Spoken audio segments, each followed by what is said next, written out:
نبی کریم صلی اللہ علیہ وسلم نے ارشاد فرمایا، المؤمن الذی یخالط الناس ویصبر علی اذاہم خیر من المؤمن الذی لا یخالط الناس ولا یصبر علی اذاہم۔ یہ سنن ترمذی کی حدیث ہے۔ اس کا ترجمہ یہ ہے، آپ نے ارشاد فرمایا کہ وہ مومن جو لوگوں سے گھل مل کر رہتا ہے اور ان کی طرف سے پہنچنے والی تکالیف کو برداشت کرتا ہے، وہ اس مومن سے بہتر ہے جو لوگوں سے گھل مل کر نہیں رہتا اور ان کی طرف سے پہنچنے والی تکالیف کو برداشت نہیں کرتا۔ یہ بہت اہم حدیث ہے اور زندگی کے مختلف مراحل میں مختلف موقعوں پر ہمیں رہنمائی کرنے والی ہے۔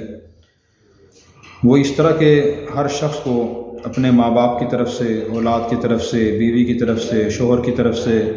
جس دفتر میں، ادارے میں انسان کام کرتا ہے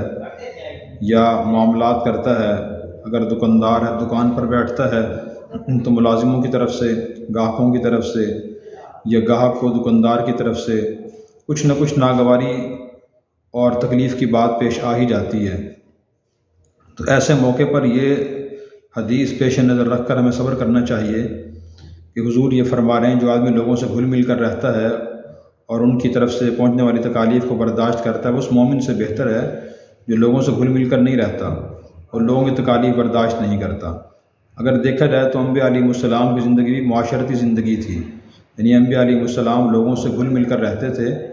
اور لوگوں کی طرف سے، بلکہ کفار کی طرف سے ان کو جو شدید تکالیف، پریشانیاں پیش آتی تھیں، گستاخیاں پیش آتی تھیں، ان کو وہ برداشت فرماتے تھے، درگزر فرمایا کرتے تھے۔ تو جس کا یہ نبیوں والا مزاج ہوگا اس کے لیے زندگی گزارنا آسان ہوگا، اور جس کا مزاج خدا نخواستہ یہ ہوگا کہ مجھے اگر بیوی نے کوئی بات کہہ دی تو میں نے 3 دن اس سے بات چیت نہیں کرنی، یا فلاں دوست نے یہ بات کہہ دی ہے، یہ کام کر دیا میرے مزاج کے خلاف، میں آئندہ اس سے ملاقات نہیں کروں گا، فلاں رشتہ دار نے میرے مزاج کے خلاف کوئی بات کہہ دی یا کام کر دیا، میں آئندہ اس سے ملنے نہیں جاؤں گا یا اس سے ملاقات نہیں کروں گا، فلاں شخص نے یہ بات کہہ دی، میں نے اس سے معاملات نہیں کرنے آئندہ۔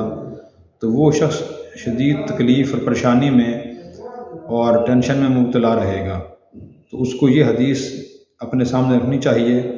اور تکالیف برداشت کرنی چاہیے، اور ان تکالیف کے پہنچنے میں بہت سی حکمتیں بھی ہوتی ہیں۔ ایک حکمت یہ ہوتی ہے کہ بعض اوقات ایک آدمی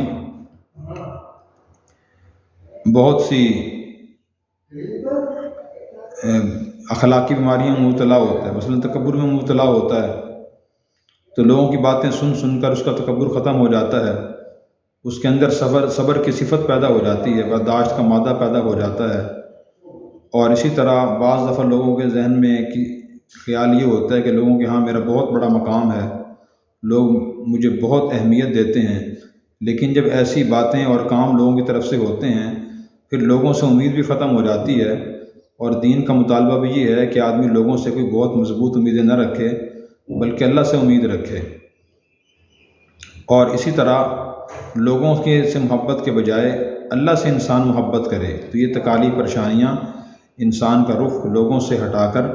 اللہ کی طرف بھی موڑتی ہیں۔ اللہ تبارک و تعالی ہمیں عمل کرنے کی توفیق عطا فرمائے۔